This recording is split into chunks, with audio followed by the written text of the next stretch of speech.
Welcome to Black Lives Matter, Rhode Island Political Action Committee, and the Rhode Island Black Business Association's CD1 debate.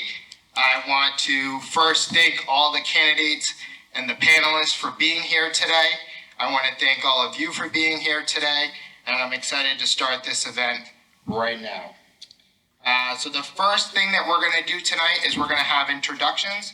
I'll first start off with candidate number one on my left, Don. And each candidate is going to have 1 minute for an intro. So we'll start right now with you, Don. Great. Do I just use this mic? Yep. Okay, great. Hi, everybody. Nice to see you all tonight. Thanks for being out here. My name is Don Carlson, and I'm a candidate for CD1 congressional seat. I live in Jamestown. I grew up here in Rhode Island. I grew up on 7th Street and near Summit Avenue School, right in the shadow of the Miriam Hospital and the old Rhode Island Auditorium. And started life in a 2-family tenement house on 7th Street. I went to public schools, K through 12 in Rhode Island, and I got a great education in my generation in Rhode Island. It was really terrific and prepared me really well for college and for law school for what was to come. And it's one of the reasons I believe so strongly in reinvesting in public education. I think one of the principles I've learned in life is you never regret how much money you invest in education, because it always pays dividends for your whole life forward. And that's true on an individual level and on a social level as well. And then in my career, I was a lawyer for a number of years, actually practiced criminal defense law as well as startup law and a whole bunch of other different kinds of fields in the law. And then I became a business builder. And in between, I would take breaks and go back and be a professor for a little while. But I built 16 sustainable businesses that are doing something today, the ones that have survived anyway, the 12 that have survived, are doing something today to mitigate and remediate climate change. And that's something I'm really proud of, is building those businesses that are actionably doing something to make climate change better. I look forward to getting to know all of you tonight. Thank you.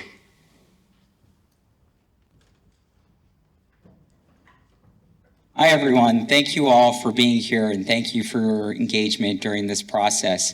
My name is John Gonsalves. I'm a 2-term city councilman representing the East Side and downtown in the city of Providence. And my story is very similar to the people who live in Rhode Island. I grew up in poverty to a single-parent household, and the struggle that so many people face in Rhode Island isn't theoretical to me. The reason why I'm in this fight is because so many people are struggling. People are worried about the cost of living. They're worried about housing. They're worried about reproductive rights. They're worried about our climate crisis. We need a fierce advocate at the federal level who can get the job done. And it's exactly what I've done as a local legislator, having been the lead sponsor on over 70 pieces of past legislation. But the other piece that I want to share, which is critically important, is that I'm a teacher. So when we think about standing up to our gun lobby, when we think about standing up for the issues that really matter for our children, families, and seniors, I encourage you to vote for a teacher to Congress. Thank you all for being here.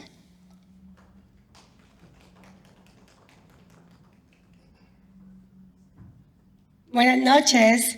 My name is Sandra Cano. I'm a state senator from the city of PAC.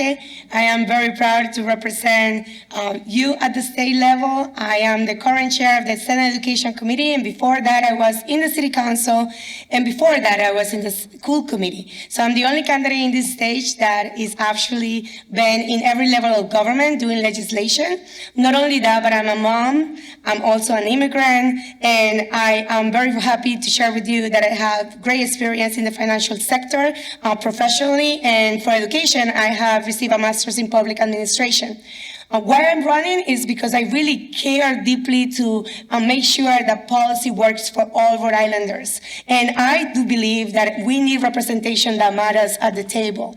People that have been able to understand the struggles of Congressional District 1 residents, and I have been able to do that and advocate for legislation at the state level for many issues that are really important. Gun sense control, reproductive health, education, housing, and I look forward for you to get to know my candidacy more. Thank you so much.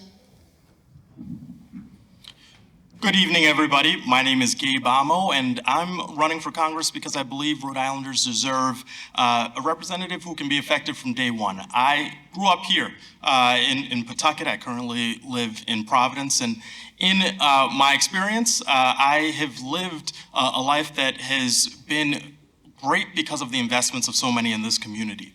My dad owns a liquor store. My mom has been a nurse in nursing homes, and they are hardworking people who inspired me to work at the heights of government. I had the opportunity to work for President Obama as a junior staffer in the Office of Intergovernmental Affairs here in Rhode Island as a senior member of former Governor Raimondo's team, and most recently, just 3 months ago, as the Special Assistant to the President and Deputy Director of Intergovernmental Affairs at the White House, where I helped local leaders across the country, mayors, governors, deal with some of the biggest challenges of our day and invest in people and places around the country. And I want to use that experience to be effective for people here in Rhode Island.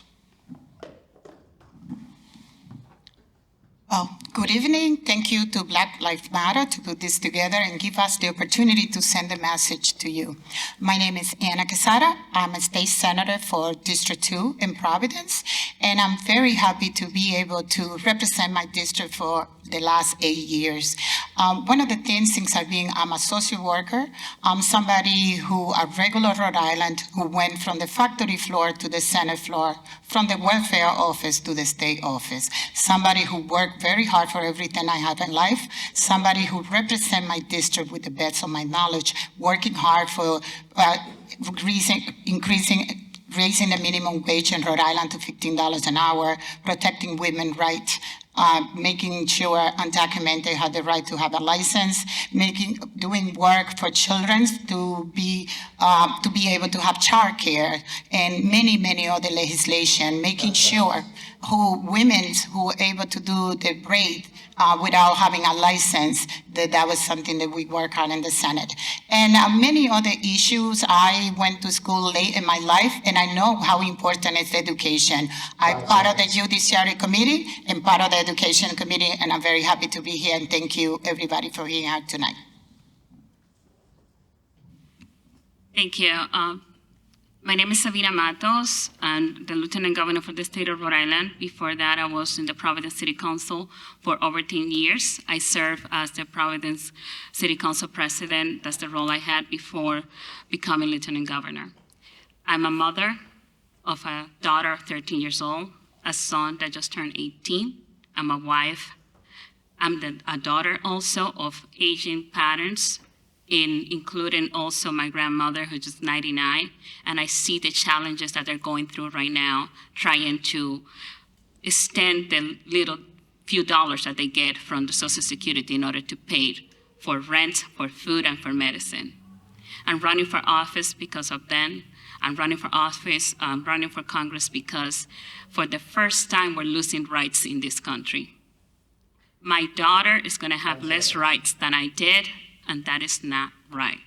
We have to make sure that we protect a woman's right to choose and that we fight to get rid of those assault weapons from our streets. Thank you. Hello, I want to thank BLM, PAC, and Rhode Island Black Business Association for bringing us together, and more so for the critical work you do in our communities.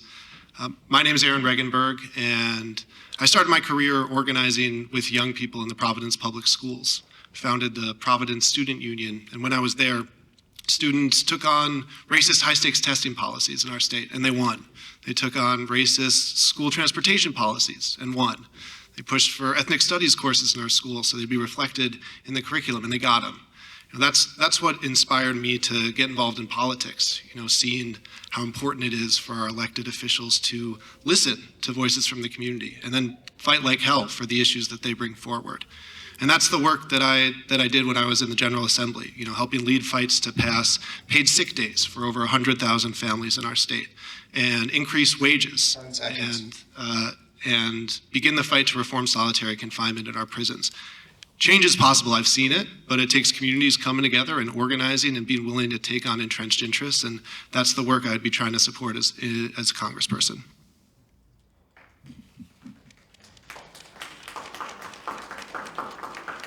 Thank you so much to all of the candidates who are here again. At this time, we have an esteemed group of panelists here from the community that I would like to open up the candidates to their questions. And so what we'll go is from left to right, or my left to the right, and we will start it off with the President and CEO of the Rhode Island Black Business Association, Lisa Ringland.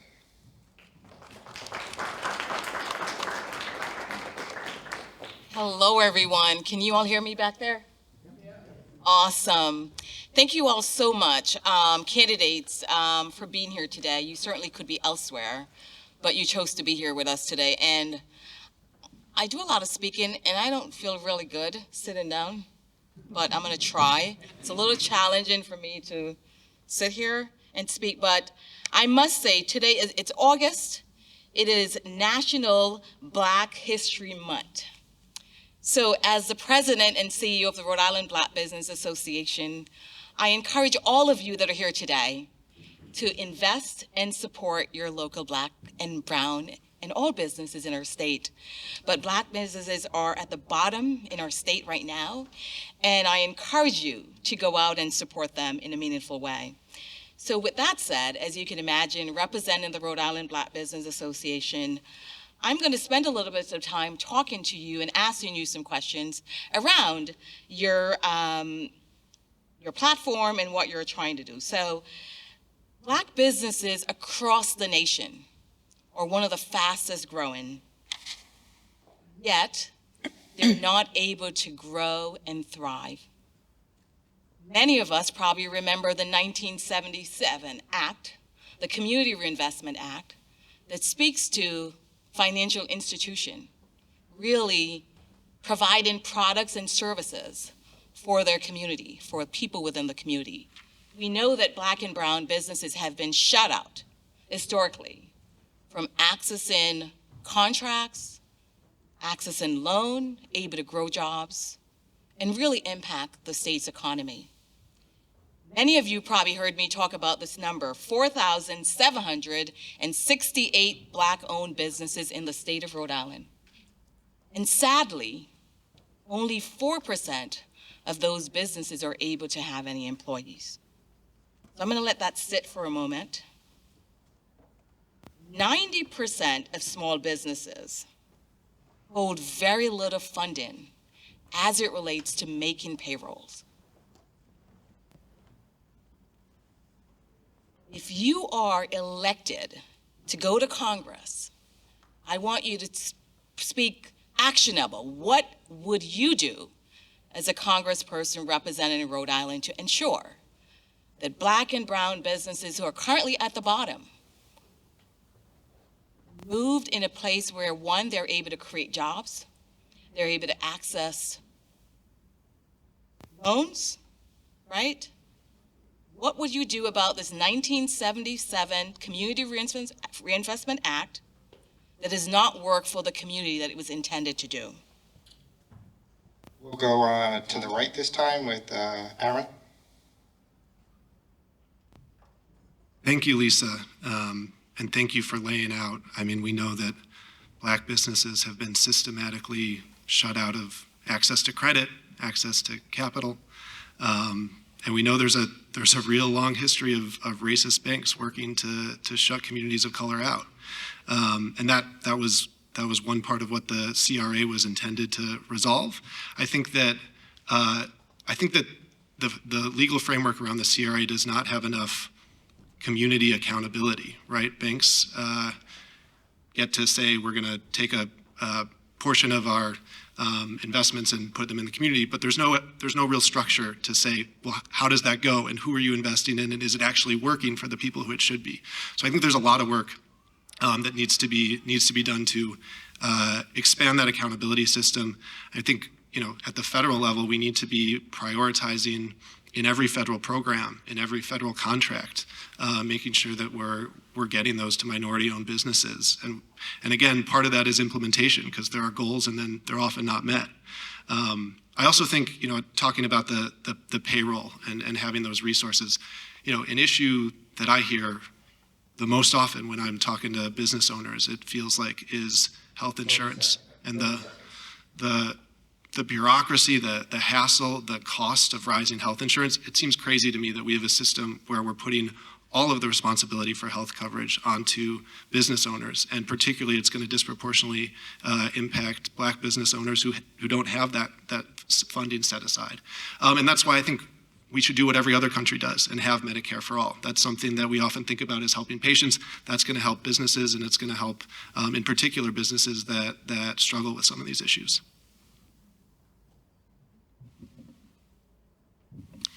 Thank you, Lisa, for that question. The Community Reimbursement Act is not implemented the way it should be. We should be able to hold the financial institution accountable for having equity in the way how they implement the Community Reimbursement Act. In Congress, I would fight and advocate for a better implementation process in which we can make sure that communities that have been in disadvantage are able to get a fair share when it comes to the funding that the banks put back into, a financial institution put back into the communities. That's one thing. The other thing that we have to do is make sure that we are helping our small business community, our Black and brown small business owners, as well as the women's-owned business, to make it easier for them to have access to the capital and have access to the funding available through contracts through the state, contracts, federal contracts. Right now, and you and I have had this conversation before, and I had the conversation with many members of the community. I believe that the way how we go about certifying the small businesses and for MBE and WBE needs to be updated. And I know this is a conversation we had for a long time since I was in the Providence City Council. We had been having this conversation over and over again. We have to make sure that we are not creating a law that is punishing those that are trying to do the right thing. We're creating a law thinking about who's going to break the law instead of trying to help the ones that want to do the right thing. I used to have a business many years ago here in Providence. I used to have a grocery market on Prairie Avenue and a construction company in the early 20s in Rhode Island that I used to fix houses. And I know the struggle the small business go through, and especially communities of color. But I think it's two things that we need to do for them. We need to help them, to educate them, how to do a business plans, how to be ready when a loan comes, they will be able to apply. Because sometimes the money comes, but they're not ready to apply for those business. Those businesses are not ready to apply because they don't have all the paperwork that's required to be able to apply. My daughter have a food truck right now, and I see all the struggle that she go town by town. They had different license that you had to apply. How do you do it?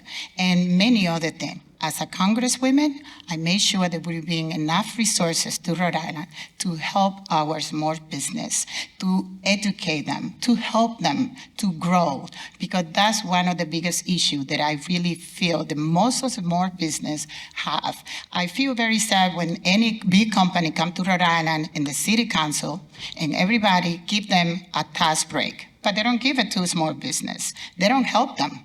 They don't see, they're going to be a big hotel, they bring in work. Who's going to clean the beds if they don't have workers? They have to have workers. And I don't believe that only tax break go for big business and never nothing for small people, pop and dad business who on the corner working 7 days a week for the business. And that's something that I will fight to make sure resources come to Rhode Island to help a small business. Thank you. Thank you. I think this is a great question. My dad's a Black business owner. I hope he's a dues-paying member of REBA. If not, we'll talk to him after. But the CRA is an important tool.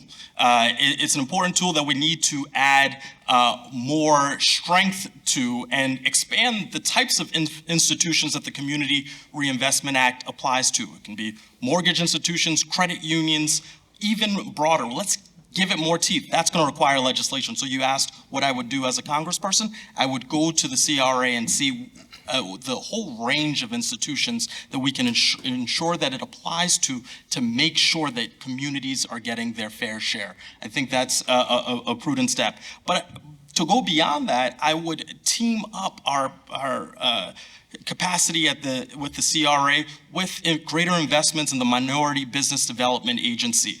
For those of you who may not know, this is a subunit of the United States Department of Commerce that is tasked with helping spur growth in minority-owned businesses. And so it only got permanently authorized under the president's bipartisan infrastructure law that I helped advocate for and got lots of major support, including from leaders in the Congressional Black Caucus. So it's incredibly critical that we make sure that MBDA has real teeth, has real resources to team up with the other parts of government who are active, including the SBA, to make sure that we are giving every opportunity to our Black businesses and all of our businesses that are minority-led to thrive. So Lisa, thank you for the question. I think that practically I have implemented programs already in my professional level, such as the ones that as a congressperson will take that experience and then bring in form of legislation. I'm going to explain myself. I worked for a credit union for 13 years doing exactly that, creating policies that will close the gap between the underserved communities and the small business owners with access to capital, and making sure that we were creating partnerships with local organizations just like RIVA to make sure that we get those loans out to the streets where the small business owners really do need to empower our communities. So I would do two things. First of all, the Community Reinvestment Act really lack the expertise for people that really have done the work at the ground to make sure that they know that these eligibility standards that they put, there needs to be more flexible. For example, sometimes we put like credit scores that are 620, 680 for business owners to get access to capital. That's not always the case. We have to be very mindful that sometimes, especially after the pandemic, the credit can be affected for some things. So what we did at the credit union level was change those flexible rules and making sure that we do things like making sure that the RIVA Association create a reference letter so they have the opportunity to have that access to capital programs. So not only get accountability, but also get technical assistance, making sure that we have those policies in place to create grants and collateral for small businesses to get access to those programs. So I will take that experience into Congress and create policy that works for the small business community. Thank you, Lisa, for that question, and thank you for your leadership, especially here in Rhode Island. I just want to start off by saying that the CRA is an important start, but it's what we hear all the time. There's a lot of lip service, but there's no real implementation in terms of the compliance. So at the local level, I'll just give you a couple of examples of what I have done and what I intend to do should I be elected to Congress.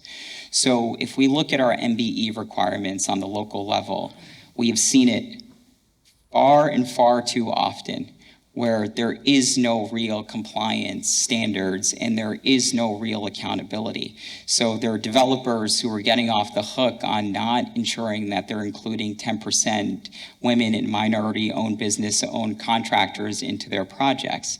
And that's an abdication of responsibility. When we think about what we need to do at the federal level, particularly given how so many people in our communities are struggling. I grew up in the Fox Point neighborhood of the city, and what hurts me every single day is the gentrification that I've seen in that community, where we had very vibrant communities of Portuguese, Irish, Cape Verdean immigrants who started their life and their families there, but have been since pushed out because of these terrible policies that have been in place, whether it's the ongoing gentrification, the redlining that we've experienced in our neighborhoods, and we need to correct those, but most importantly, we need to ensure that there's compliance, particularly at the federal level, and that's exactly what I would try to do should I be elected your next congressperson. Thanks for starting us off in just the right place, Lisa. The CRA, the Community Reinvestment Act, is a really important tool and a really important piece of federal legislation. When I first started my career, right out of law school, I went to work in Congress. So I'm actually the only person up here who's had any experience in the House of Representatives, the job we're interviewing for. I was a senior staffer at 2 different times in my career for 2 different members of Congress. The first one was Joseph Kennedy, and he was on the House Banking Committee. So the CRA was my bread and butter for 4 years of my life. And I studied that, and we passed some pretty remarkable legislation to beef it up. The 1977 Act, passed by Senator William Proxmire, was a nice gesture. It kind of encouraged banks to lend into areas that had been historically disinvested by other banks. And that was a good idea. But in 1989, we actually passed legislation that was signed by President George Bush that beefed up the Community Reinvestment Act and made the exam on the CRA part of the bank's examination overall. What does that mean? A bank examination is when they go in and test the safety and soundness of a financial institution. And if you don't pass that examination, they shut your doors, close you down. So we actually made the Community Reinvestment Act a part of the bank examination process so the banks had to deliver. They had to show a real track record of success in investing in minority communities and very often in communities that had been disinvested over the course of many years. Now, like most pieces of legislation, you start out with a good idea, you beef it up some more, it becomes meaningful over the course of years. And it wasn't until about 1995 that new amendments to the CRA were passed, largely with the help of Gene Ludwig, the Comptroller of the Currency, to make it a much more forceful piece of legislation. What we need to do right now is to be, what your congressperson can do is be proactive in taking advantage of that law and lots of other federal incentive programs to drive lending into minority-owned businesses and into disadvantaged or disinvested communities. It's a really important idea. Businesses live on credit. They thrive on credit. They need credit to survive. And it's that credit that we need to drive into those communities. Thank you so much. Thank you. So we have one more candidate joining the stage with us today. What we'll do is we will add a quick 50 seconds intro, and then we will go on to our next panelist question. Welcome. You need that. So first and foremost, my utmost apologies. I've been stuck on 195 for about 2 hours, but everyone is safe, so that's a great thing. But I do want to apologize for the tardiness. My name is Stephanie Beauty. I'm running for Congress. A little bit about myself. I grew up here on the West End in Providence. I went to Gilbert Stewart Middle School. From there, I went to Hope High School. Then after that, I went to URI as part of the Talent Development Program. Talent Development helped to cover the financial aid portion of my studies in order for me to be able to go to school. I'm the first person in my family to actually go to college, so I'm really proud of that. From then on, when I graduated, the economy went really bad, and that's kind of when the bank failures took place, and I found myself struggling to find a job. And at the time I wanted to go into law school, I was interning at the Public Defender's Office. And so I pursued a career as a social worker for folks with developmental disabilities. I did that for a number of years, actually fighting with the state to make sure that they were funded. And then after that, I decided to go back to school, get my master's in information systems. And since then, I've been working in cybersecurity, mobile app development, API integrations, IoT, so you name it. My name is Stephanie Beauty, and I hope that to have a informative discussion about my platform today. Thank you. Thank you and welcome. Next up, I want to introduce our next panelist. Go ahead, Paige. Hi, good evening, everyone. I said good morning. My goodness. Good evening. I'm Paige Closhis Parks, Executive Director for Rhode Island Kids Count. I've had the pleasure of working with many of you over the past several years. I want to thank you in advance for all the work you have done in each of your roles, fighting for the needs of Rhode Island's children and families. And I also want to encourage you that despite the outcomes of this election, I hope each of you will use the platforms that you have built to continue to fight for the needs of our kids, especially for our Black and brown kids, our low-income kids, our multilingual families, our kids with disabilities, and our immigrant children. They need you. You all are leaders, and we hope that you'll continue to lead for our kids, and we're happy to partner with you on that. So you'll not be surprised that my question this evening is about childcare. So to families, childcare and early learning programs are a nonpartisan issue. But in Congress, they can be a political issue, particularly when it comes to funding. Currently, the number of Rhode Island families participating in the Child Care Assistance Program is at a 20-year low. We continue to have waiting lists for early intervention services, and about 20% of Head Start and early Head Start classrooms are closed because programs can't find and keep the highly trained educators they need because wages are too low. These challenges are not unique to our state, and most of the resources and policies to support these programs come from the federal government.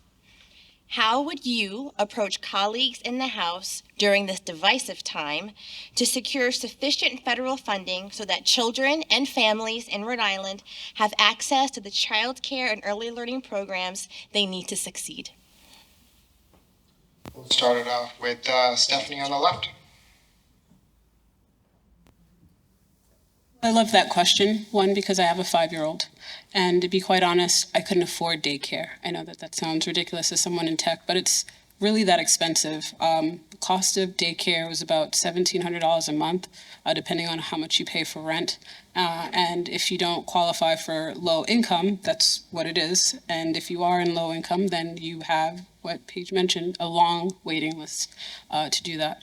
The positive part of COVID, to be quite honest, was that I got to stay at home with my child. And I think that the conversation here is to really move past debating with the Republican Party right now. It's really talking about enforcing it. How do we want people to be secure and go to work when they don't have adequate and sufficient childcare? How do we make sure that this is something that is on their forefront and not just something in the back of their minds? And so I think that really being strong and passionate about how do we make sure that, one, we're supporting not just low income, but also middle class families, because it is really, really expensive to have a child and to be able to maintain that.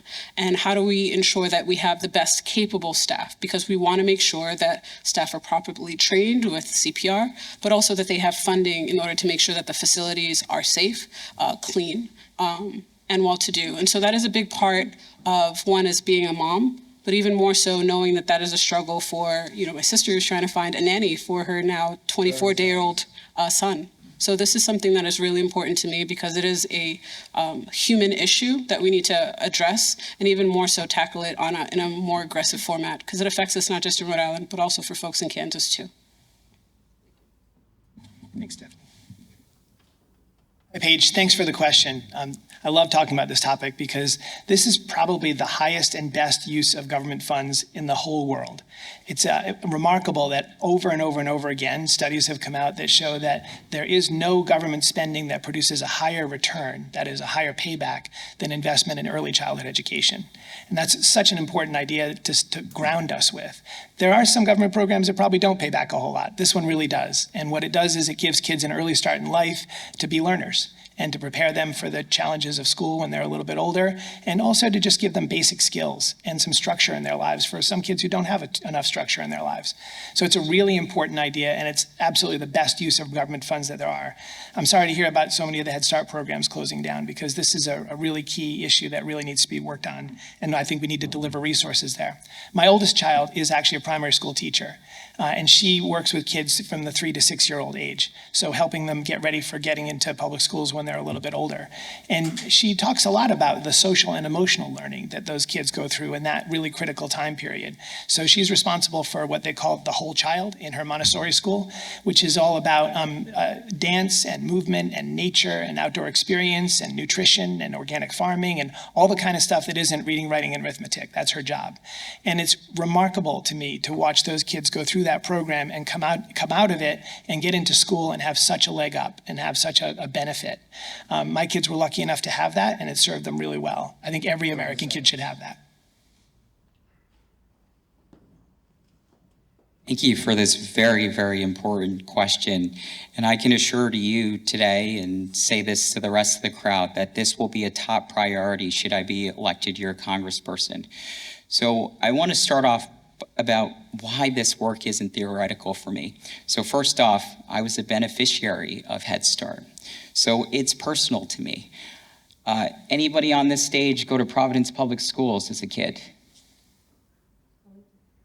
Providence Public Schools. Yeah, Summit Avenue School. Okay, so I went, yes, well, I went to Providence Public Schools from K through 8, and I have that experience. The other experience that I have is I've been a teacher for nearly the last decade, so this work isn't theoretical for me. I'm a fourth grade teacher. So all the things that my colleagues are talking about in terms of social emotional learning and the important things that our kids need in classrooms, that's what I've done for nearly the last decade as an educator. And I just want to say, as a legislator, what I'm responsible for as the chair of public property is helping disperse over $700 million in public school bonds, because I'm deeply passionate about this issue.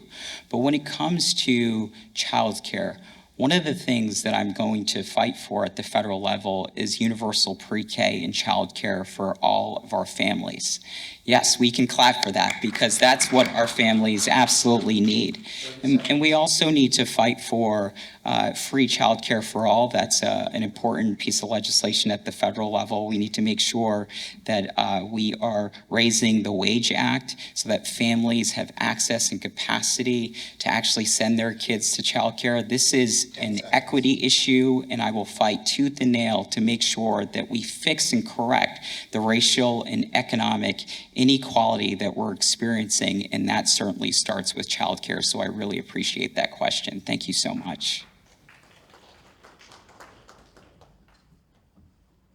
Thank you, Paige, for your work and Rhode Island Kids Count. I would like to start by saying that this has already been a priority for me. I've been the champion and the lead legislator for the Child Care is Essential Act at the State Senate, but also the Early Educator Act, which also increased wages for early educators, because it's not fair that many of them are working moms that are not able to do neither minimum wage, like they're like lower like wages, and it's just really unfair that they're taking care of our more precious people in the world, which are our kids. As a mom, I understand firsthand the need of childcare. And how do I do that in Congress? Just like I have done at the state level. For many years, we have been deep investment at the state level for our childcare system. And what I have done here is just making sure that our legislators at the state Senate believe, and in the General Assembly believe, that this is an economic issue. If we do investments in childcare and early education, that is going to translate to our economy, because our working families are going to be able to go and be part of our, working force. And that is very important. So I will translate that experience that I done that at the federal level. But the most important thing is that I have good news. I have also, as a chair of the Education Committee, have implemented a holistic approach with the work of the Right from the Sky campaign. There is a group here in Rhode Island that is organizing, and what we have done is do a holistic way with the child care system, pre-K system, early education system is together, so we have a holistic way, and by 2028 in Rhode Island, we will have universal pre-K school and making sure that no more classrooms will be closed here in Rhode Island, but we need investments from the federal level, and I will pledge to do that. Thank you. Thank you, Paige, for that question, and thank you for all the work that you've led. I want to go deeper into the specifics of your question.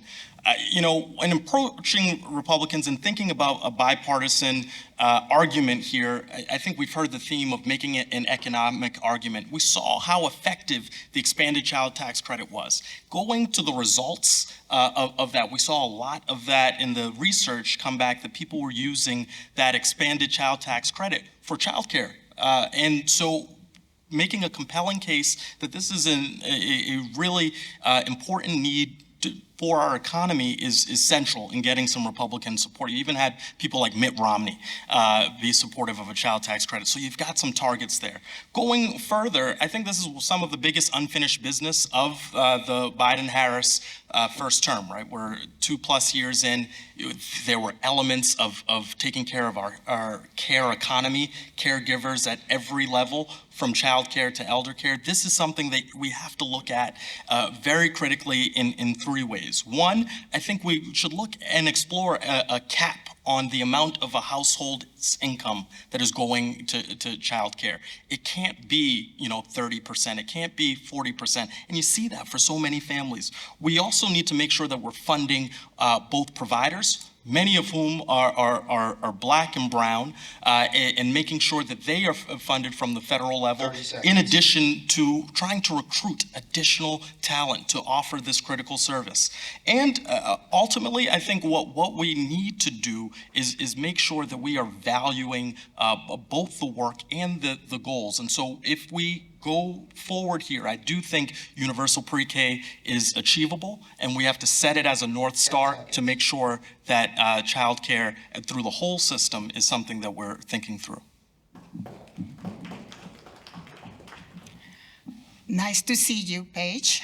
I've been missing seeing you at the Senate. But it's a few things that we need to do. Childcare is such an important issue for so many working mothers like I am.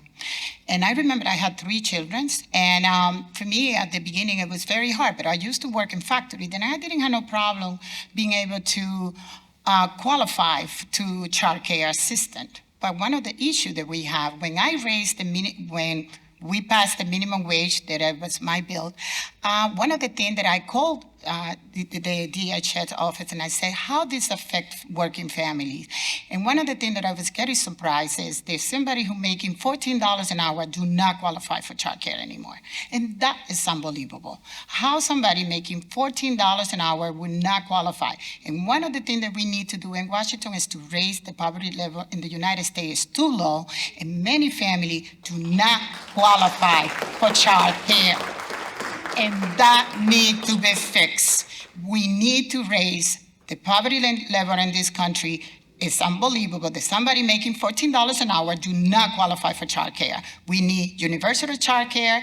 We need to pay more money to the people who work the most with our children, who take care of them, and to send back people to work. Many moms not being able to be back to work because do not qualify for childcare. And as a congresswoman, I can agree with you. I would fight for that to be changed, because that's not been changed since 1964 when that act was done in the United States, and it needs to be fixed, and it had to be fixed in Washington. Thank you. Thank you. I think one of the great things about being in Rhode Island is that we have candidates that agree in what is important for our working families. We are fortunate because there are other states that don't have what we have here. So as you can hear, most of us, or all of us, agree that there should be more resources from the federal government for child care. But we also have to make sure that we provide more resources for families to be able to have options about where they want their kids to go. If they want to stay with a family home daycare, there should be more resources to help them have their children to go into a family home daycare. I can tell you, as someone that experienced both, I had my kids experience both the home daycare with a family as well as a center. And we should be able to provide those resources from the federal level to be available for the families to be able to have their kids go into child care and early education. One of the hardest things that I have gone through is when I have a family that calls me because they applied for the pre-K lottery and their child was not picked. And they're struggling, trying to figure out what they're gonna do. Does one of the parents will have to leave their job? Unfortunately, most of the time it's the mother, right? And what does that do for the woman in her career and for her future, and when she's going to retire, for her income?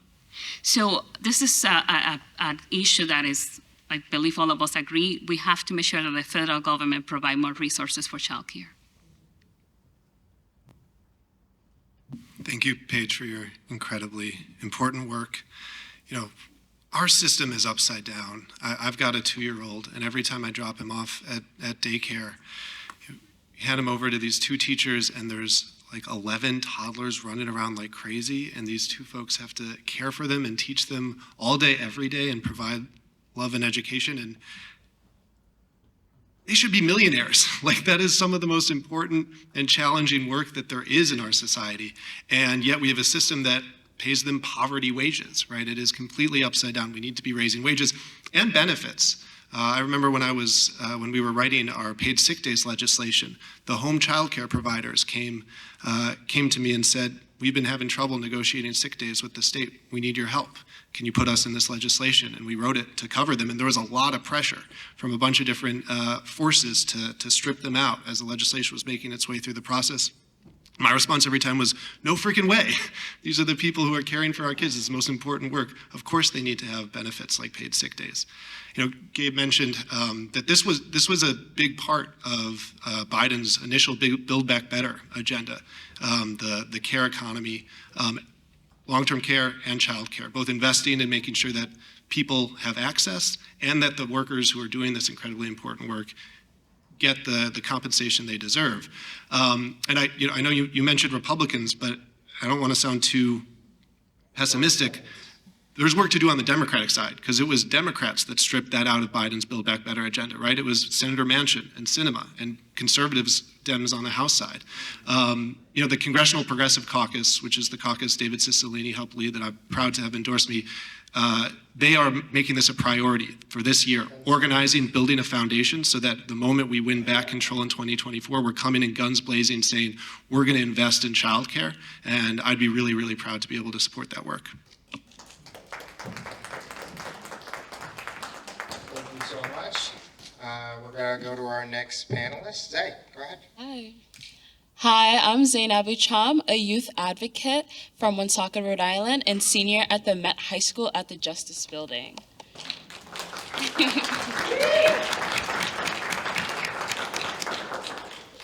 I am also CEO and founder of Sunu Badi, an online West African boutique that ethically sources African products imported from Senegal, West Africa. Today, I'm here speaking on not just the youth of Rhode Island, but for all of the marginalized BIPOC students whose voices are consistently silenced and ignored. The significance of education in preventing criminal behavior cannot be overlooked. I know personally. As a Black first-generation youth, I have friends from all walks of life, and I've seen the effects that it can do to them. My question for you all is, how do you plan to back initiatives aimed at enhancing and supporting educational opportunities in BIPOC communities and curbing the school-to-prison pipeline? We'll go Stephanie.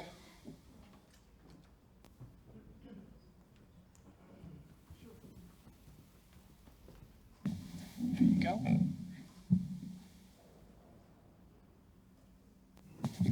I think this is an excellent question. So one of the things about Hope High, the nickname actually is called Hope for the Hopeless, right? So a lot of folks, if you say don't survive, you either have teenage pregnancy, you're arrested, and if you're part of the small group that happens to make it out of Hope High School, you go to college. Some might flunk out because they didn't have the best resources and support. And if by some chance of a miracle, you pass that level, you know, you're kind of like the shiny star, the golden ticket for Hope High School. So I have a lot of friends and a lot of acquaintances that I've seen, unfortunately, due to environment, life circumstances, things that were beyond their control. And to be quite honest, the way that the education system has been designed in Rhode Island, and it hasn't changed from the House or the Senate level yet, it has encouraged poverty. It has encouraged to keep our students behind. I'm tired of hearing about these programs, people showing up, taking photo opportunities with our Black and brown students, and they continue to fail in the same system that was designed to keep them failing. So I think we need to be honest about that.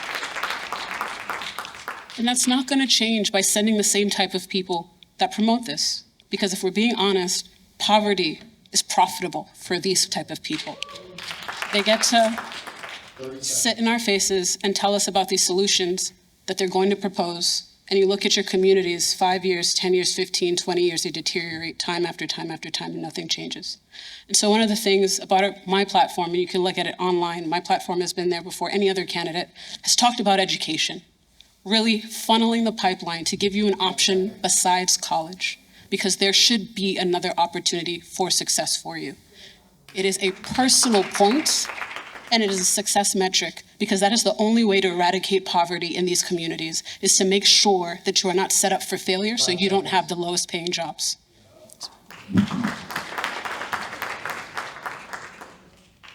Thank you. Some of these answers are pretty easy and straightforward, hard to implement.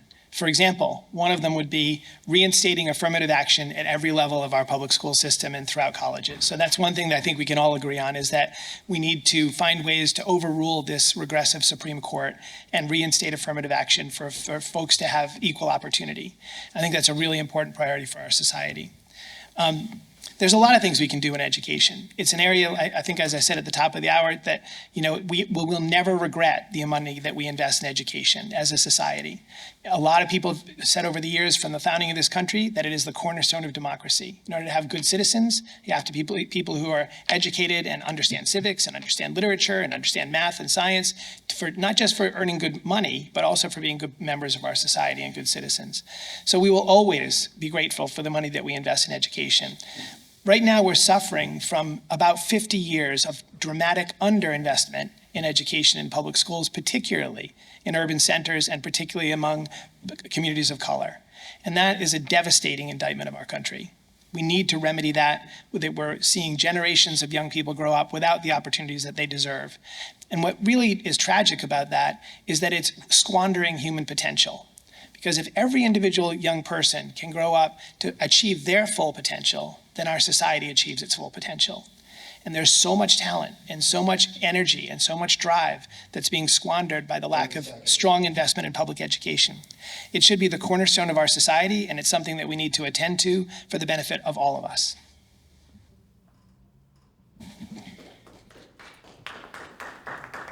Thank you for this question. I really appreciate it. I think what's at the root of this, and if we're going to be completely honest and completely frank, is that Black and brown communities always get the short end of the stick.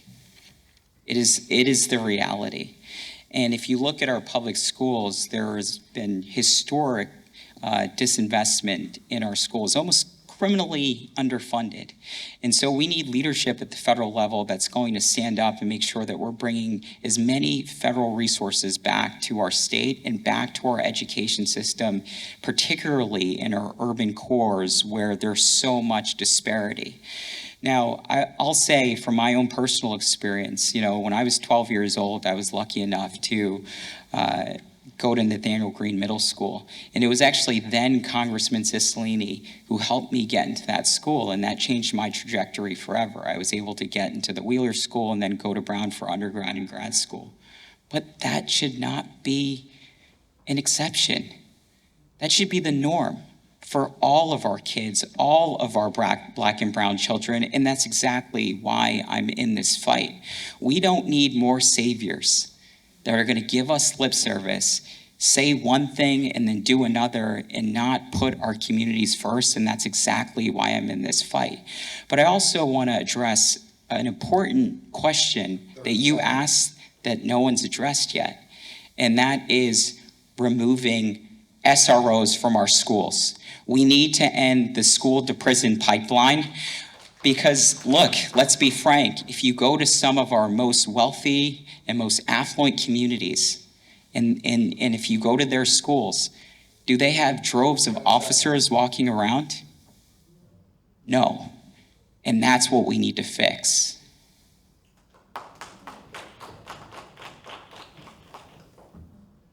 Hi, thank you for your question, and thank you for making Pawtucket proud. Certainly, I'm really excited to see you here today. I think that a lot of the things that you say comes to one word that we utilize or sometimes overutilize when it's convenient, which is equity. I would say that we, instead of empowering our youth, we underestimate our youth, especially about BIPOC youth. youth. And I would say that I have a lot of hope because I see that the youth are speaking up and are doing what is supposed to help legislators like me understand what are the solutions. So I would say that I'm really, really, really hopeful because as a legislator, I saw the youth organize to make sure that I was the sponsor of a legislator called Building Opportunities for Art School Time. What does that mean? Making sure that the students have investments in after-school programs that really are meaningful and matters. As a person that really saw firsthand, member of the Juvenile Hearing Board, I saw that youth were getting in trouble just because they didn't have an opportunity of having an after-school program or a mentor or someone that was there guiding them. And then so for me, it's important to invest in education and programs that really, really do matter and do the work. We do have a coalition in Rhode Island that is amazing and is doing every day hands-on opportunities for BIPOC youth, and then we need to make sure that we continue doing that, as well as creating opportunities for scholarships such as HOPE and Promise Scholarship, and also making sure that we continue doing things like in-state tuition, and I'm proud that I have done that here at the state level, and I continue that same passion at the federal level. Thank you for that question. You know, the federal government right now doesn't have a very active, proactive agenda on education. And, you know, it's generally confined to let's increase funding for Title I schools. Let's, you know, look at broad programs at the higher education side. But your question so accurately focuses on the pathway to get to an opportunity after high school, after your initial part of education. And for me, I think a big focus has to be on economic opportunity. We have this historic moment right now where there are trillions of dollars coming out of Washington, D.C. to build our country back in so many ways, whether it's on infrastructure, building out electric vehicle charging, building out our climate readiness with so many clean energy investments, getting our talented people, talented young people from our schools into a lot of these opportunities that don't require a college education has to be central.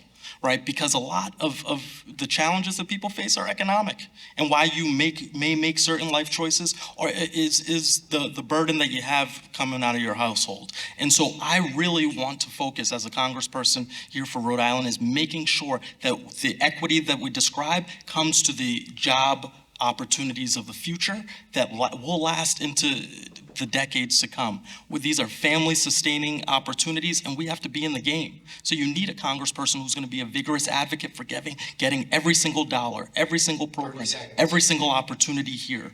But when we look at the schoolhouse, you know, investing in recruitment and retention of school leaders who care, of school leaders who can help transform lives, is also of utmost importance. And the last thing I would say is on the violence end, community violence intervention, making sure those funds help the right programs throughout our community.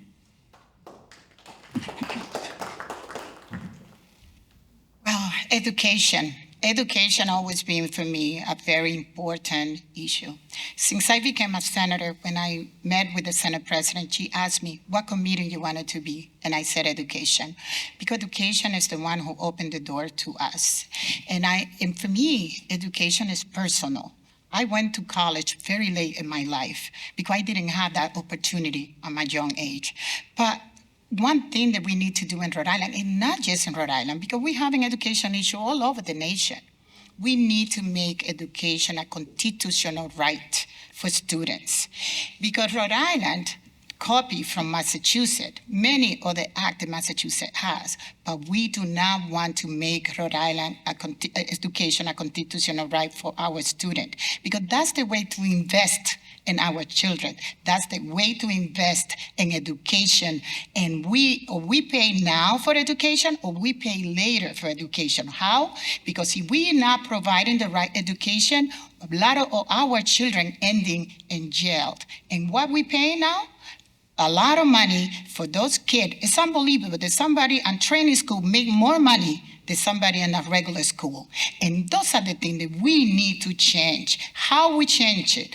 We need to bring more resources. We have to make sure that our school have the money and the resource that they need, and that we provide, and that's the way to bring it from Washington. But not just in Rhode Island, need to be a constitutional right. Every state education should be a constitutional right for children to have the best education possible. As your congressman, I guarantee you that I will fight hard for every state to have the money and the resources they need to make education better for every student, not depending what zip code you live on. Thank you. I agree that we need more resources for education, but I want to give you a different perspective. Earlier, Councilman Goncalves asked who went to the Providence Public School here. At least Senator Quesada and I went to the Dominican Republic, so we didn't go to the public schools here. But I can tell you something that is different of what I learned from my friends that did go to school here in the United States. My friends, many of them that are successful right now, college degree, have a master's degree, were told that they were not college material. And that's the reality that many Black and brown students go through. If you have an accent, because in your family they speak Spanish or any other language or Portuguese, you get put into a ESL program even though you don't need an ESL program. And the perception is that you're not gonna be able to be successful and go to college. And that needs to change. That is something that we have to make sure that we're providing more resources to educate the guidance counselors and those that are in leadership in the school speaking to our youth. I have seen it. Some of my brightest friends were told you're not college material. Make sure that you get a technical class while you're here. Get your license for, so you can work in a hair salons. And believe me, I believe in having a path for other options that is not just college. But the way how the expectation that is put in our student is having an effect on what is going to happen after, whether they're going to go to college, yes or no, whether they're going to be successful. And we need to put more resources to give opportunities for internships, like Prepare RI. I have some of the students from Prepare RI on my office, and we need to continue to provide opportunities like that from federal funding that should come for them. Thank you for your question, and thank you for your leadership. And one of the things that frustrates me the most is, I hope this hasn't been your experience, but seeing how often our schools do not value student voice. You know, working with the Providence Student Union, I saw the incredible impact that young people can actually have when they come together, right? Taking on drill, kill, bubble, fill standardized test policies to say we actually need critical thinking in our schools. You know, taking on obstacles to attendance, winning bus passes for thousands of students that didn't have to walk 3 miles through the snow and rain to get to class. You know, launching the Counselors Not Cops campaign to say that we need to be supporting our young people, not policing them, not starting them into the school to prison pipeline. We don't value the leadership that comes from the people who are in our schools, whether it's students, whether it's families. Providence right now, as most people know, is under a state takeover. And I remember when the state was beginning its takeover, starting to launch it, there was a bunch of community forums. And so many young people from our youth orgs, just from schools, families came out, educators came out, and they were saying, we have all these ideas. We know what works. We know what doesn't work because we're living it every day. Let us into this process. Give us real leadership roles. And there was such a wasted opportunity there because, again, the approach was this top-down system that does not work. So I think we need to be working to empower our young people, empower our families, empower our educators. One other thing at the federal level, I think it's really important that we remember that education is not just impacted by what happens within the walls of a classroom, right? You know, young people, housing policy is education justice because it's really hard to learn and do your homework when you're housing insecure, when your family's dealing with you know, potential homelessness. food policy. The Farm Bill is education justice, because it's really hard to learn when you're hungry. You're not getting the nutrition you need, and that is all decided by federal policy. So we need to be thinking about what happens in our schools and the larger picture of how students are kept back in so many ways.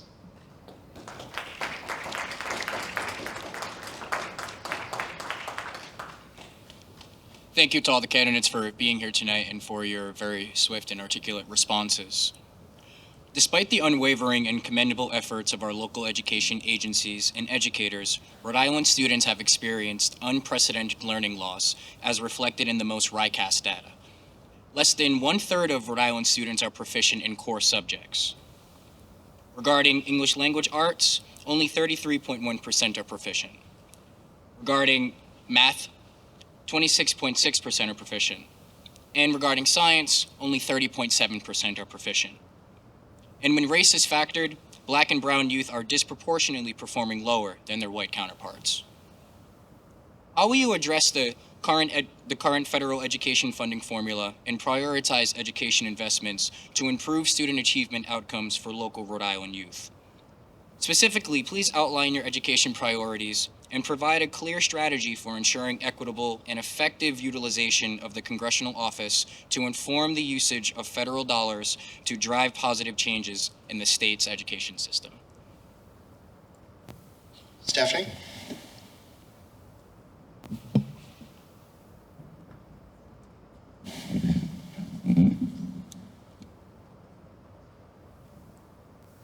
That's a great question.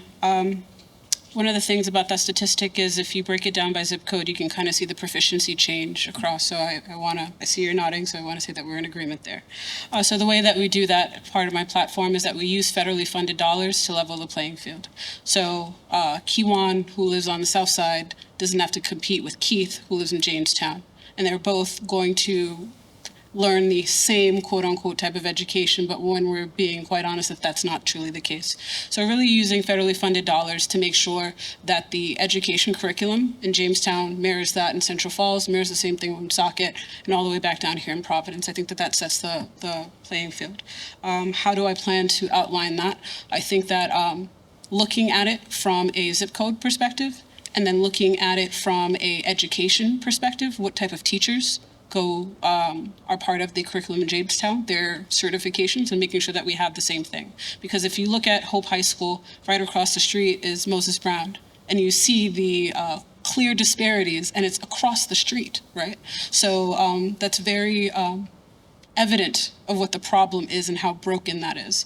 Another piece is really creating a pipeline that when you're part of your school, that there is a resource so you're tapped into. One of the great things about New York that they do in their school system is if you're interested in a particular trade, I want you to make sure that you have that certification. So now if you are trying to apply for a job and your manager is racist, you have that certification already, so you're not going through those hoops and those steps. So we're creating a funnel of opportunity there. So part of the education curriculum isn't being based on standardized test scores, but really job preparedness and readiness so that way you can be successful. How do we look at science, hands-on learning? How do we build with math, hands-on learning, Legos, architecture, design? There's so many different ways that we can kind of move the margin instead of just having people circle A, B, or C, or pick one, right? So I think there's a unique set of skill set that we can kind of bring in from federally funded dollars to help support our teachers so that way they have the resources that they need and we level the playing field across the board.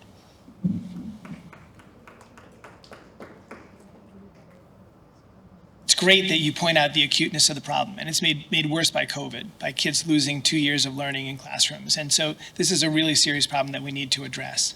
I agree with Stephanie that we need to use federal money to level the playing field, and that should be the first and highest priority of federal money, because what happens is a lot of times cities, this is the sort of the tragic reality of our current system, in cities where people can opt out of the public education system and opt into really good private schools, people have an incentive to not fund the public schools. That's just a reality. It's a little bit like the subway in New York City. If people can ride around in limousines, they won't fund the subway. And it's the same thing in Rhode Island right now, especially in Providence, where you have some really high quality private schools that some people are fortunate enough to afford. And as a result, they systematically defund the public schools. And we need to reverse that. That's a good use of federal money, is to even that out and to level the playing field in that way. There's also a lot we can do to elevate teaching. And I like some of the ideas that I heard earlier about lifting up teaching as a profession. profession, not just in compensation though, but in all the different parts of being a professional. So accountability and status and honor and the way in which we treat professionals. So I'm a college professor. Right now I teach at Yale Law School. And I get a lot of status from that. You know, it's a nice, rewarding job, and I get a pretty decent paycheck for it as well. Why don't elementary school teachers get that? Their job is no less important than mine. In fact, they're preparing the kids that I'm going to see in a few years down the road. So that needs to happen, is lift up teaching as a profession. And we can't ignore social and emotional learning, because that's what keeps so many children back, is not having the social skills and the emotional skills that they need to cope in school. And finally, trying to help students understand the concept of being lifelong learners and really looking at a broader set of evaluative tools that measure teachers' success by whether they have created inspired students who become lifelong learners. Lots more to say on that subject. Absolutely, and it's so hard to articulate all the important things that we need to do around education. And I think I'm just so grateful that you continue to ask questions about education. I just want to remind everybody that I am the only early childhood education person on this stage. So I've been a fourth grade teacher for nearly the last decade. So I can put my money where my mouth is. And I can also say, you know, bureaucrats unfortunately don't understand education. And I think that's why the systemic inequities and the things that are reinforced in our education system are constantly reinforced. But I would say, you know, your zip code should not determine your destiny. That's just the bottom line. And as your next congressperson, I will work incredibly hard to make sure that we can move forward on things like the Higher Education Opportunity Act. We can also ensure that we're fighting for a minimum $60,000 salary for teachers all across this country, because that's exactly what they deserve. And I think when it comes down to the nuances of what we do in classrooms, we need to be focused on social emotional learning. We need to be focused on how we invest in our kids so they can become critical thinkers. And we need to address the stark economic inequality that we're experiencing. And that starts from addressing affordable housing in our communities. It starts by investing in our families, particularly our families that are disproportionately impacted, our Black and brown communities, and that's exactly what I will do if you elect me as your next congressperson. And it's what I've done at the local level. I've brought millions of dollars of funding to the local schools in my district, and that's going to be a major, major priority for me at the federal level.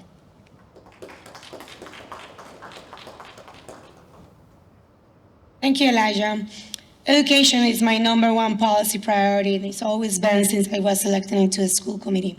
Why? Because I believe education is an equalizer. It really worked for me and many families in Rhode Island. So I would say that the first thing that I would do if elected to Congress is transfer all the leadership skills that I have built here with the legislation that I have introduced and passed as a chair of the Senate Education Committee to the Congress level.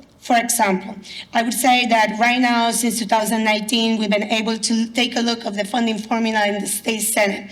And this funding formula doesn't currently work for our community of colors and for cities such as Providence, Central Falls, Pawtucket, Woonsocket, which are the lowest performing districts in our state. That is not a coincidence. It is because we do need to do better about making sure, and it's no secret, that it takes more money to educate multilingual learners, special needs education students, and make sure that we have support of our families that they need. So we need to make sure that we look at the parameters of how the funding formula was built, and at the federal level really do investments that bring to Rhode Island what we need. For example, there's another thing that is a factor. Our students, our brown and minority communities, often need the meals at school to be able to perform. So I have a bill for Meal for All, healthy meals for all at the schools, that I think that we do need to have that implemented in the funding formula at the federal level to make sure that they are successful, but also mental health in the schools. All of that should be included in the education funding formula, and I have worked at the state level already in those initiatives, and I think that that experience I could transfer to the federal level. Thank you. Thank you so much for this question. Like some of the folks you've said before, I don't have lots of disagreement. I think focusing on social determinants is such an important thing. I think on the mental health side, we see so much inequity in terms of providers, in terms of the wait list that folks have to deal with as families, as individual students. I think it's very critical that we start there. I also commend the senator's work on making sure that no child is in the classroom hungry. We know the impact of not having a breakfast, on those early periods of the day. All those pieces are so transformative. And then when we look at the formulas that are constructed that distribute funding, I think taking into account decades of outcomes that haven't been what we wanted, and also mapping on at the federal level all of the critical needs that we have in this country to create the building blocks of what careers might be, whether they're going to college or going straight into the workforce, and thinking about our education system as not just only part of our economic engine, but what kind of country are we building for the long term? So the way you level the playing field is you look at your town that is more well-to-do,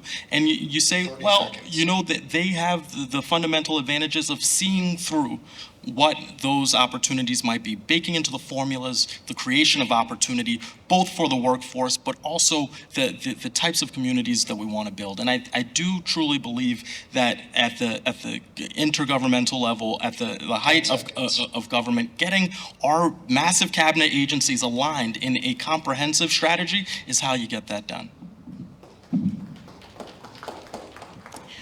Well, thank you to both of you for being here and asking these questions. Education, again, it's many issues that education need to be. Before we fix education, we need to fix some issues. Children going hungry to school, not going to learn. Children who living in the car with their parents is not going to learn. Then for us to fix education, we have to fix health, we have to fix housing, we have to fix lunch, we have to fix all those components for children to be safe and learn. Because if you are hungry, you're not going to learn anything. If you're not healthy, you're not going to learn either. Then so many issues. Before school started in my district, I visit every school in my district. And to see the building, they need safe and clean building for children to learn. You go to the school full of mold, how children going to learn in this condition, how we need to invest in our building, we need to invest in education. But before we do that, we need to invest in housing, we need to invest in health, because if you have asthma, you're not going to be able, you miss many days of school. Then all those together, then we can focus, because the children are healthy, the children have a proper housing, the children have a mental health guideline. If they have those things, you will see how education will be grown, you will see how children will learn, and you will see how we fix our education problem. Thank you. And as a Congress, I promise you that I work for each of those issues to come to Rhode Island. Thank you. There's a few things I would like to touch on this. The first one, as someone that was president of Providence City Council, who worked on passing 10 budgets for the city of Providence, I can tell you that one of the biggest challenges that we have is how we are putting too much of the burden to educate our children on communities that don't have the resources. The city of Providence has the largest school district, but the city of Providence also has about 40%, more than 40% of the land of the city of Providence doesn't pay taxes. Is that fair? So we have to make sure that there's funding coming from the federal government to make sure that we're not relying that much on the taxes of the local communities, especially communities that don't have the opportunity, the way to be able to tax enough to meet the needs of the education. Something else that I wanted to mention is, especially when it comes to the learning loss, one of the things that has proven that works the best is have tutorings available for the students to be able to catch up. I know right now some of the things that the governor is putting together with the different municipalities, trying to make sure that there's opportunity for the students to learn even when they are outside of the school hours. It's part of the things that we have to do. But at the end of the day, when someone, a rich person, if their kids are not doing well at school, they have the resources, and that's what they do. They will pay someone to help their children catch up in that subject. That opportunity should be available also for every other children. So I agree we need to be massively increasing federal investment in our schools. And, don't tell us that we don't have those resources, right? Not while we're cutting taxes on the wealthiest Americans, not while we're lowering the corporate income tax on the biggest corporations in this country to basically nothing, right? Not while we're continuing to increase the Pentagon's budget year in and year out, right? We have the resources. It's a question of, are we going to prioritize our young people? Having said that, as important as it is that we're fighting for more federal investment, I don't think we want to let the state off the hook either. As Senator Cano discussed, we have a state school funding formula that structurally, systematically, by design, underinvests in English language learners, in students with special needs, in our low-income students. And it is districts like Providence and others that are structurally burdened by that. Again, that's a state issue. I know the state legislators here have fought for improvements in the school funding formula. I think that it's useful to think about the role that our next congressperson can play on state level policy. I think traditionally there's sometimes been a sense that the federal delegation just should focus on federal issues and leave state issues alone. But, 30 seconds. Whoever of us is elected, we're going to be 1 out of 435 in Congress. I think any of us is going to be able to have an impact there. But, there are problems. Here, it's a big platform, whoever's in Congress, and being willing to use that platform to put pressure on General Assembly leadership to really campaign on these issues for state change.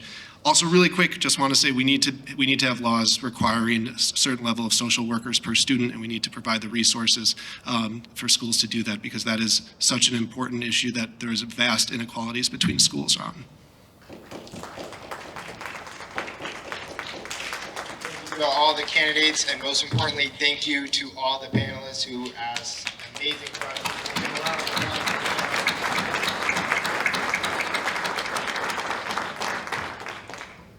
So now we will move into the debate element of our evening. Want to go over some basic rules. All the candidates have been briefed on it, but for the audience, each candidate will have 2 minutes to answer this question that I will pose. If a candidate is mentioned by another candidate, that candidate will have 30 seconds to respond. All of the candidates in the campaigns have been notified to keep their remarks to policy-centric solutions. And so let us begin. And oh, by the way, any of these questions can be answered. Raise your hand, and I'm assuming everybody will raise their hand, so I'll just pick on somebody. But my question is this: what unique qualities do you possess that set you apart from other candidates running in this race? Lieutenant Governor.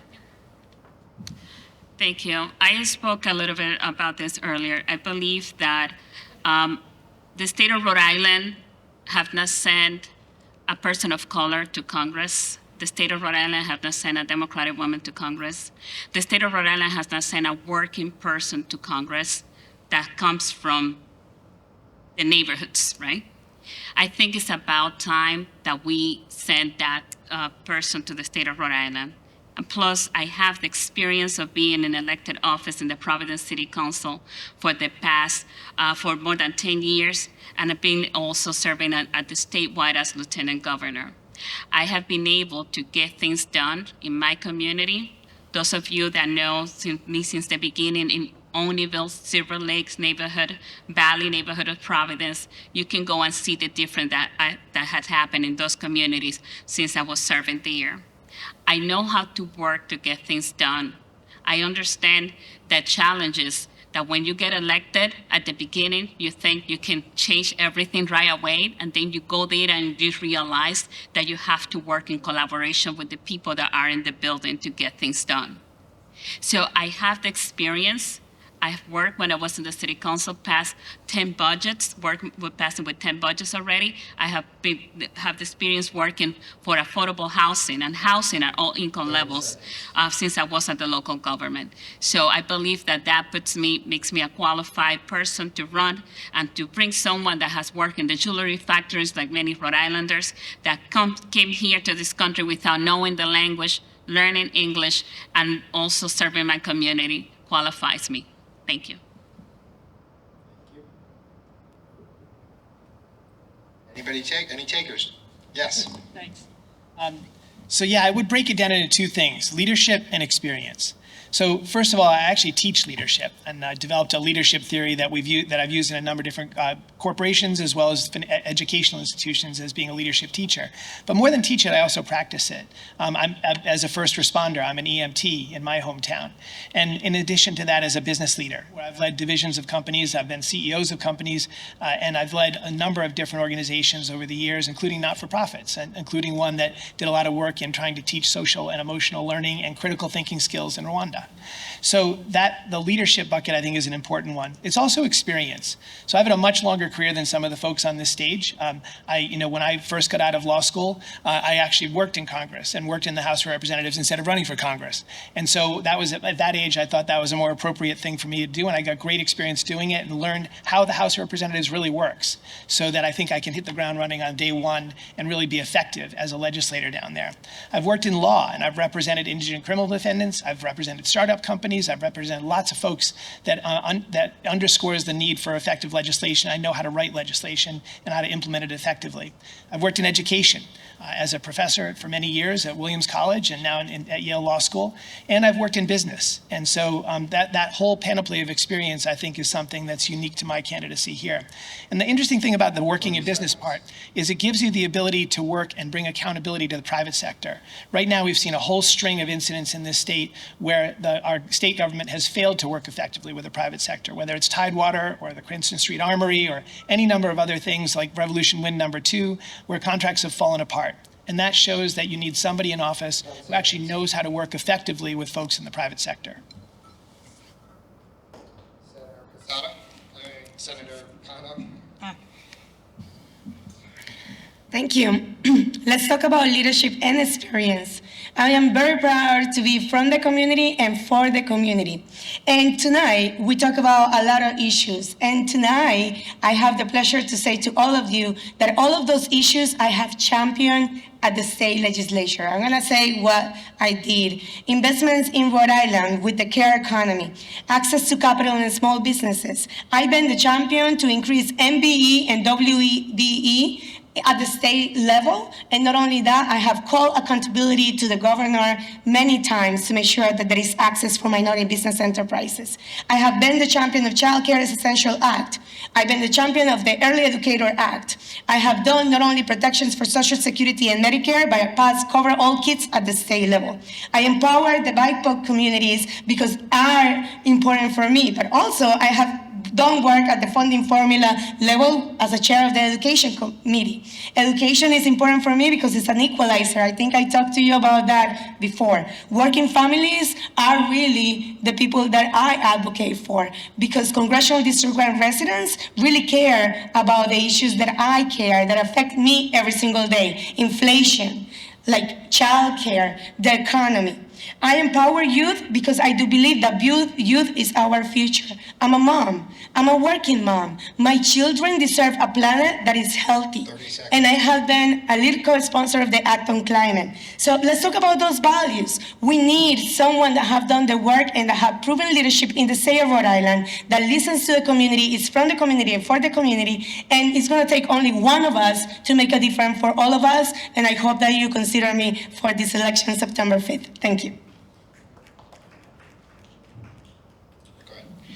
Sure, that was beautifully said. And I just want to say, look, I appreciate the fact that we're all in this process. It is about democracy, and democracy is about choices. And I will say what differentiates me from the folks on this stage is, you know, I've spent nearly the last decade as a teacher. When we talk about education, that is what I've done. I've been in classrooms. But the other piece is, it's all good and well to be a staffer, but I've also been a legislator. I've been the lead sponsor on so many critical pieces of legislation at the local level, and I've also worked with my colleagues up at the state level, putting bottom-up pressure on behalf of the largest municipality in the state. I like to remind people that the ward that I represent is bigger than 13 smaller cities and towns. It's the fastest growing ward in the city of Providence, but also in the state of Rhode Island. When we think about the boxes that my colleague Matos mentioned here, I'm a working person, I'm a teacher, I'm a person of color, I've got experience as a legislator, and I think the other important piece that I wanna highlight for folks today is that I'm not self-funding my candidacy. And that's important, because if we want real representation, remember, I grew up in Providence born and bred. I've been here my entire life giving back to my community.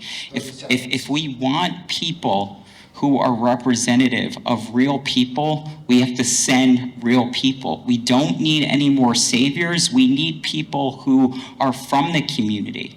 Real people from the community. And I'll say that we've raised over $150,000, small grassroots contributions from all over the state. We are truly the grassroots campaign. And I say that just to highlight that we are there with the people, and the people are supporting us. No outside Washington interest, special money. We are powered by the people, and we are for the people. Yes. Sarah Matos, you were mentioned. Would you like to respond? Yes, my comment was about, was not referring to the people running for office, but I just want to say that, yes, that's exactly what I was saying earlier. I represent probably the same life that many other Rhode Islanders represent, which is working families, first, second generations, immigrants, many of them, that work in the jewelry factory, that went to school, went to Rhode Island College, and now am able to serve my community. Thank you. Stephanie?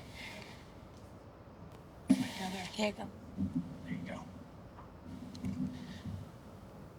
So to the question about unique qualities that separate me from other officials, I think a lot of the questions that have been posed has been about issues with childcare, education formula, and everyone's going to talk about their tenure of legislation. And if we're going to be honest, if it was working, then we wouldn't be here complaining about it, right? So I think that that's what separates me here. And I also want to say that if it were working, I honestly wouldn't be running for office. I would continue my job in tech because I would be able to afford childcare. I would not have to worry about my mom not being able to afford to retire because all the elected officials would be actually doing their jobs, and I wouldn't be here advocating because I don't feel like it is getting done. So that is why I'm running for office. When we talk about leadership and experience, I can talk about the equipment that I've built for the Department of Defense. I can talk about the teams that I've managed. I can talk about the KPIs and hitting hard metrics. I can talk about the millions of dollars that I've done for big companies and being able to leverage that experience and take startups to the next level. I can speak on that, but what is more important to me is the fact that the system hasn't been working for us. It hasn't been working not just for Black and brown, and yes, I'm a Black and brown, but also for the poor people in Woonsocket who are also white. They have been struggling as well. And if we're being even more honest about these endorsements and how they work, the education formula was actually worked on by Secretary Morey. A lot of the endorsements that these candidates receive are just high fives as friends to continue this poverty problem. So let's be honest about the bills that are being passed and the work that's being done. Everyone sits here to collect another job, and it is a political promotion for them. I'm not interested in leaving my job at the White House for another salary upgrade. I am interested in actually working to make sure it's efficient. I'm not promoting anyone else's platform. I am concerned because it hasn't worked for me. It's not working for my mom. It's not working for my neighbors. It's not working for the people in Socket, not in Newport, and not in Providence here. So that is why I'm here.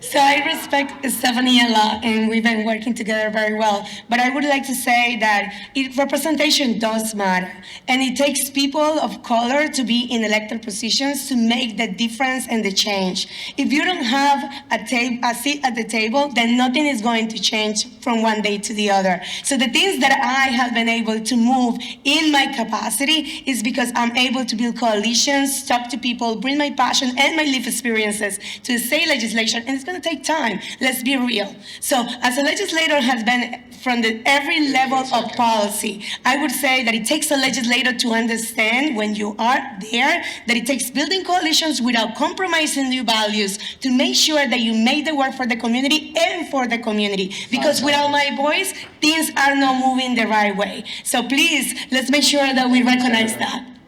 Yes, and I'd also like to affirm that. Being an elected official is a very, very hard job. The sacrifices that I've made personally, it is tough. And with all due respect, I'll say when you're in the throes of it, you know what it's like. And I just want to share for the 15 seconds that I have, I have been a fierce advocate on behalf of my constituents. I've sent over 3 million emails to my constituents. We have the fastest growing ward in the district of the state and also in the city. We are spurring important issues that really make a difference for people's lives. And it's all about putting people first, and that's exactly what we're gonna do should we be elected to Congress. People first, and people over politics too. So thank you for sharing that. Senator Quesada, please refrain from comments. Thank you. Well, one of the things that I have to say, if we want to send somebody to Washington, what difference I make from them is many things. I'm not a yes person. I make leadership uncomfortable when I don't agree with them. And some of us over here, they yes, because now they have all the support from them. But another thing is, I do what I said I'm going to do. I'm somebody who work hard, who represent my district, I had experience. I passed many legislation since I've been in the Senate from day one. And I went to Gina Raimundo. I remember when she was elected the second time, and I made her to put judges of color in Rhode Island to represent the community that we are, because we are not all the same color, and we have a very diversity community. And I think the court needs to represent the community that we represent. And because of that, we have 5 judges, African American, 1 Asian, and 2 Latino today sitting in court. And that was because I sit down with her and I said, if you don't do that, I would not support you. I called everybody in that, and who was in the Latino Black Caucus, and I made sure that everybody pledged with me to make sure that we had judges of color. We need somebody who's going to be a strong voice. We need somebody who's not going to be over there to benefit themselves. We need somebody who's going to fight for you, who has a working family, who went from a factory, who was a welfare mom, who know what you're dealing with every day, who lost her house because of non-payment.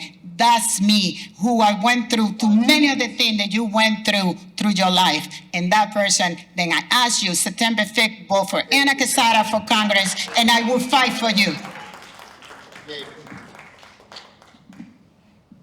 Thank you. I think I was referencing a few of the questions, in the responses, but let me say this. I dedicated my life to service because my story is one that's similar to a lot of people here. I don't think it's super unique that my dad was born in Ghana, my mom in Liberia, and of all the places they could meet, they met here in Rhode Island. And you can go to 452 Hartford Avenue right now, see my dad working a register. You can see my mom recovering from her second knee replacement surgery. For me, the desire to be in government as a staff person was one where I thought I could contribute to the conversations, contribute to the dialogue, contribute to the outcomes, and be there to serve. And so I think any criticism of that desire is something that, is something for you to assess. But I'll tell you this, in that job as a staff person, I have helped communities across this country, including communities here in Rhode Island. When you've seen a mass shooting happening in Highland Park, in Buffalo, I went and picked up the phone, called the mayor and said, how can I help you? How can I help your community heal? Marshaling federal resources with leaders across the country. When extreme weather has hit, hurricanes, big storms, I have been on the ground to help people. So if that is something, worthy of criticism, again, I question that, but there is no intention here in my candidacy other than to serve and serve a community that has done so much for me and so much for my family. And to be clear, being a staffer is not worthy of criticism. So if that was misconstrued by anyone, that is not the case. But I would say being on the ground is a very different experience. Please restrain from comment. Yeah. Thank you. As a teacher, I had to live with the experience every day of going into a classroom and teaching my kids about active shooter drills instead of teaching them about multiplication and division. That's why I'm in this fight. We need people who are going to stand up to the gun lobby. We need people who are going to hold Big Pharma accountable. We need people who are going to hold Big Oil accountable. And that is why so many of us, I believe, are in this fight and fighting for the things that we all believe in. So I just want to affirm that and thank everyone for this critical discussion tonight, all my colleagues. I'm going to allow Aaron for the first time tonight. Thank you. I'm an organizer. That's always been my approach to winning change. How do we bring communities together to build collective power and coalitions, to take on entrenched interests and win? And that's been how I've seen that real change is possible, including a lot of fights where many people didn't think it was going to be. I remember when I was first elected to the General Assembly, so many people said we'd never pass paid sick days. There were too many corporations, too many conservative lawmakers lined up against it. But we organized. We brought workers and small businesses and unions together. We knocked on doors. I organized with my legislative colleagues, folks I agreed with, and some folks that I didn't always agree with. But you build relationships, you find points of commonality where you can move forward together. And we figured out how to get it done. So the 100,000 Rhode Islanders who couldn't before could start caring for a loved one or recovering from an illness without having to worry about losing their pay. That was the same approach I remember when I was a rep doing a tour of the Department of Corrections and starting a correspondence with some folks who were incarcerated there, and them reaching out and saying, we need you to start doing something about solitary confinement in our prisons. And I was a little apprehensive about that because looked around, didn't seem like there was much resources or capacity or funding to build a coalition that could take on the DOC and the corrections officers, very powerful interests. But folks kept saying, we need you to start this fight. And so we introduced that legislation. We started organizing. We started sharing folks' stories. And when it didn't pass, we did a study commission that led to a report, which was then cited heavily in litigation, challenging the unconstitutionality of solitary confinement, which worked. Just last month, there was a consent decree ending long-term solitary confinement in our state based on a judicial opinion that also heavily cited that report. So again, I've seen that change is possible, but it takes us coming together and organizing and taking on tough fights and entrenched interests, but we can do it. Don, 30 seconds, please. Thank you. Just a quick reflection. I don't see this as a fight, this campaign. I see this as progress of a group of people with good intentions getting together to try to do something useful. I also don't see a lot of the world as a fight. Now, there are some things worth fighting for. Reproductive freedom, I think, is one of them. Individual rights is another one. The right to a decent education is another one. And then there are a lot of things that are worth collaborating for and working together to get more funding for education in the state for the people who need it and to equalize funding across districts and to work together with the private sector to build the institutions we need to fight climate change. We're not going to sue our way out of that problem. We're going to build our way out of it. Thank you. With that being said, we will go to closing statements. We'll start off with our right. Aaron, go ahead, closing statements. Well, again, I want to thank BLM PAC for the incredible work that you do, standing up for criminal justice reform, for police accountability. Thank you for being a voice for the repeal of the Law Enforcement Officers' Bill of Rights, which desperately needs to go. Thank you to the Rhode Island Black Business Association, all of the incredible panelists for bringing us together, and again, for the work that you do. I've got a 2-year-old. That's why I'm in this race. I spend a lot of time worrying about the kind of world he's going to grow up in. Is he going to be, are kids going to be safe at school from guns and mass shootings? Are they going to have clean air to breathe and a livable future? They going to have a functioning democracy by the time they're old enough to vote? But when I'm up late at night worrying about these dangers, it's not just fear that I feel. I'm furious because none of that is an accident, right? It is not an accident that more kids die from guns in this country than anywhere else on the planet, right? It's not an accident that our climate is spiraling out of control. It's not an accident that so many working people are struggling right now while corporate profits are literally hitting record highs.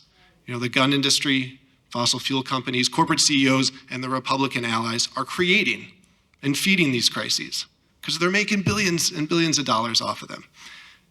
But again, I also have hope. As furious as that makes me, I've seen that when Rhode Islanders come together, there's not a lot that we can't do. 30 seconds. We've won change, we've taken on entrenched interests, and I think on so many of the fights that we care about, whether it's ending the school to prison pipeline, whether it's supporting small businesses, whether it's fighting for an education system that actually works for all of our young people, whether it's taking on the gun industry to stop these terrible tragedies. We need leaders who can organize and bring people together and have a record of winning real progressive policy change. And that's the work I've been doing here in Rhode Island for many years. And it's the kind of work I'd be so honored to be able to contribute to in Congress with and alongside organizers and leaders and activists like all of you.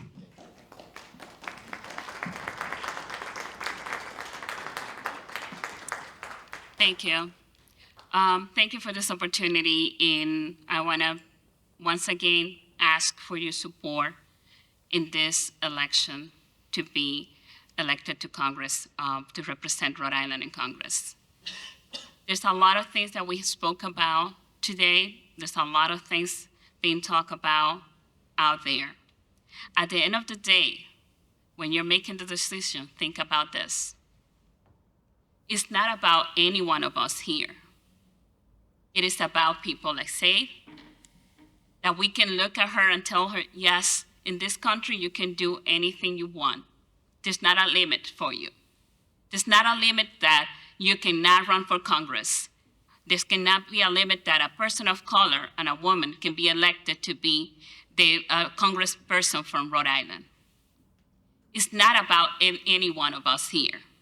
It is about what it takes to be able to run a campaign and to be able to finally send representation to Congress from Rhode Island. It is about sending someone that's going to fight for people like my parents that are in fixed income, relying on Social Security and Medicare, and worry if they're going to have enough to pay for their medication, to pay for their food, and to be able, maybe, to be able to, when the ice cream truck drives by and the grandkids are at home, buy them an ice cream. That's the reality that people are going through right now 10 seconds. here in Rhode Island. And I'm running for Congress because we have to make sure that when my daughter tells me that one day she wants to be president of this country, I can look at her eyes and says, yes, you can do it. Now, Lieutenant Governor. not enough, people are going to stop telling you 5 that seconds. you're not enough, Thank you. because that's what we hear all the time. Senator? Thank you again for this opportunity, and thank you to everyone to be here tonight. But I'm going to ask a couple of questions, and please, if you feel comfortable raising your hands, please do it. How many in this room love a loved one on gun violence? How many in this room being on private and on welfare? How many in this room lose their home because of non-payments? How many in this room go hungry because sometimes they didn't have enough to give food to their children? Then I'm going to say one thing to you. You need to send somebody to Congress who understands the issue that we're talking today.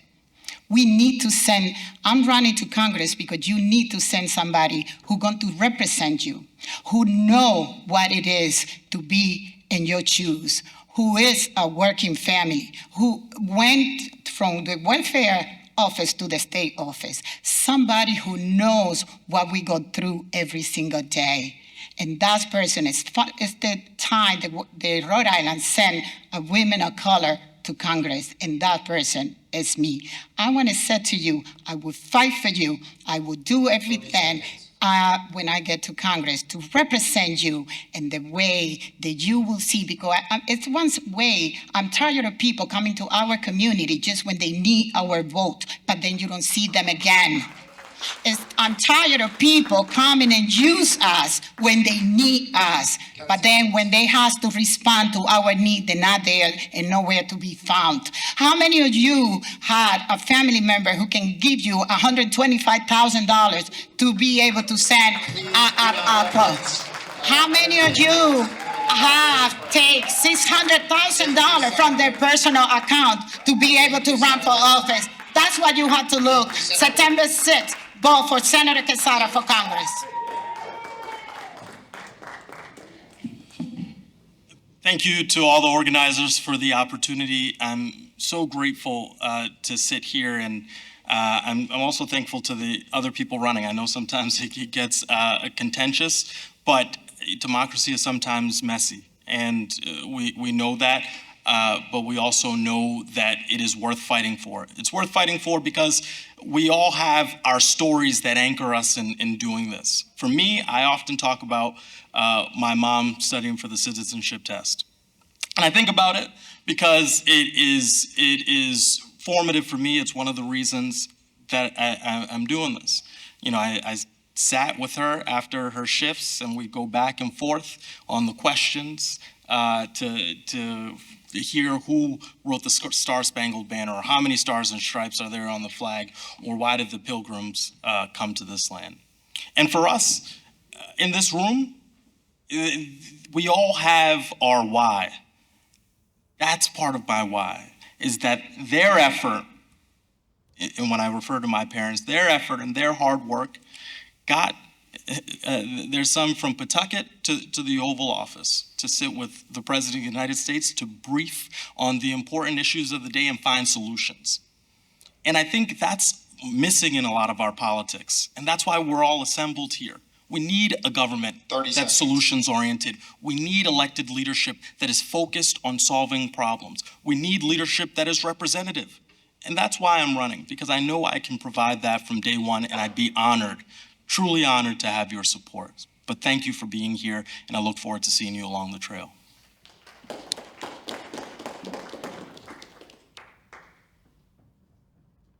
My name is Sandra Cano, and I'm running for Congress because I deeply care about helping people, and I always carry the voice of my community. I would say that my lived experiences have shaped my values and my vision as a policymaker. I witnessed gun violence myself. In Colombia, my dad got kidnapped. I came to this country as an immigrant, and I have lived racial justice and cultural divisiveness, and I have lived under the cloud of bias. I'm a mom, I'm an immigrant, I'm my parents' daughter, and I'm doing this because their sacrifices need to pay off. They taught me that I need to say thank you to this country, to public service, and also for my kids, because they deserve a better future. I'm here just to represent all of you because I'm from the community and for the community. I hope that I will be your choice of candidate, because September 5th, you need to represent someone that understands the struggles of Congressional District 1. Also, I think that these are not talking points for me. These are my story. And I am able to be in the choice of everyone that have been able to express that it's important to have representation in Congress. We need high quality education, living wages for working families. The climate crisis is urgent. Access to healthcare, reproductive justice. The housing crisis is horrible every single day. Immigration reform. But this is the country that allowed me to have the American dream. And it's only possible to do change when you have the passion, commitment, and the advocacy that I have done at the state level and bring and carry that experience to the federal level. I hope you support me September 5th. Again, I'm Sandra Cano, and I hope you give me the opportunity to be your congresswoman and represent you at this federal level. Thank you. Thank you all for being here, and I want to thank my fellow candidates for all of the robust discussion tonight. My name is John Gonsalves. I'm a two-term councilman, and I'm a teacher, and I'm running to put people first. There are so many people, as we mentioned, in Rhode Island who are struggling, and that is my story. You know, I grew up in poverty to a single-parent household. It was then Congressman Cicilline at the age of 12 who, again, helped me to get into a local middle school. And the rest is history.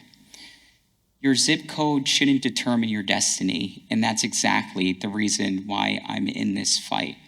I've been an effective legislator at the local level. I've solved thousands and thousands of constituent service issues, and I'm trying to bring that leadership to Washington, again, to put people first. I'm horrified by the things that we're experiencing in this country. The decisions that have been made by MAGA Republicans and also the Supreme Court is our lived experience. And I'm going to fight tooth and nail to bring federal funding back to Rhode Island. I'm going to fight for economic opportunity and education in an equitable Rhode Island. I will fight for the most aggressive climate justice legislation, be it the Green New Deal or other important things that are going to put our climate and our people first. And I'm going to fight to hold special interests accountable, whether it be the big gun lobby, big pharma, and also the special interests that operate around gun violence. We have a multiracial, multi-generational coalition that we're putting together, and I hope that I can ultimately earn your support. Please visit our website at johngforcongress.com and join us in this fight. Thank you all for being here.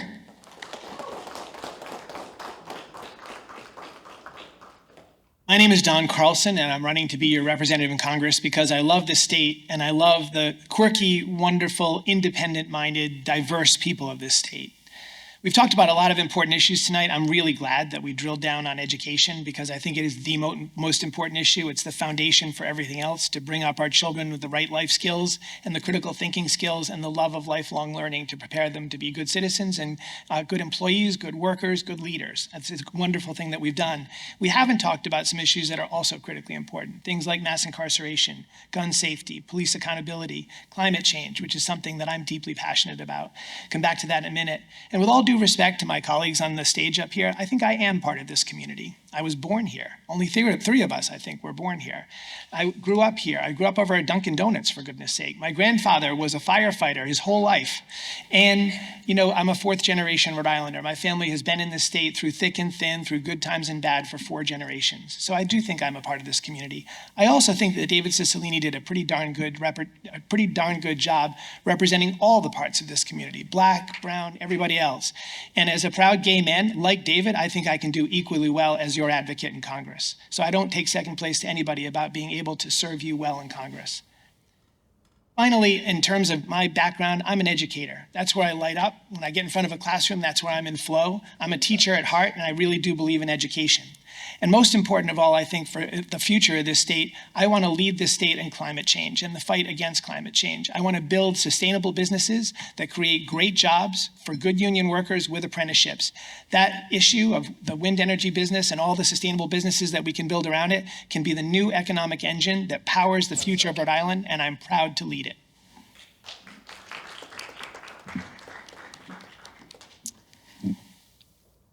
First of all, thank you for your due diligence in putting together this amazing event, and thank you for everyone for attending and being a part of the conversation. There was someone else who ran for office, and when he wanted to run for office, they told him, 1, he was inexperienced, 2, he didn't have enough money, and 3, it wasn't his turn. That person and I share the same birthday. Actually, it's Barack Obama. They told him it wasn't his turn.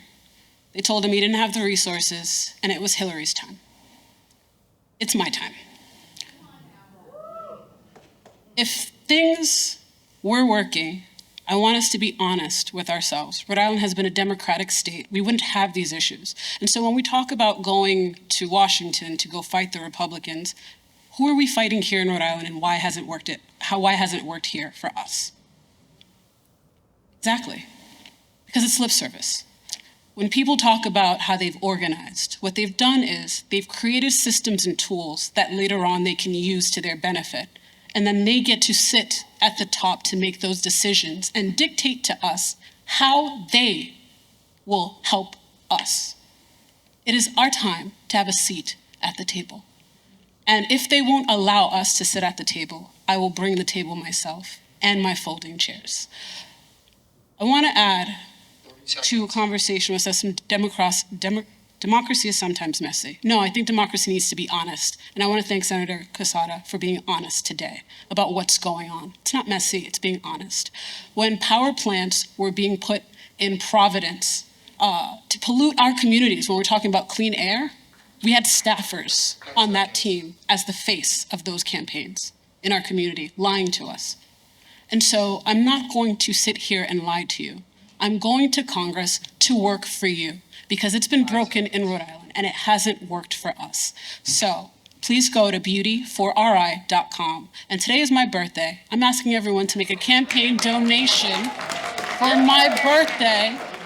And let's get on the debate stage because these fellas know they can't take me one-on-one. So let's make sure everyone hears it on the debate stage. Thank you so much and happy birthday. With that being said, thank you everybody for being here. Thank you to the candidates. Thank you to the panelists. That wraps up our debate. Thank you.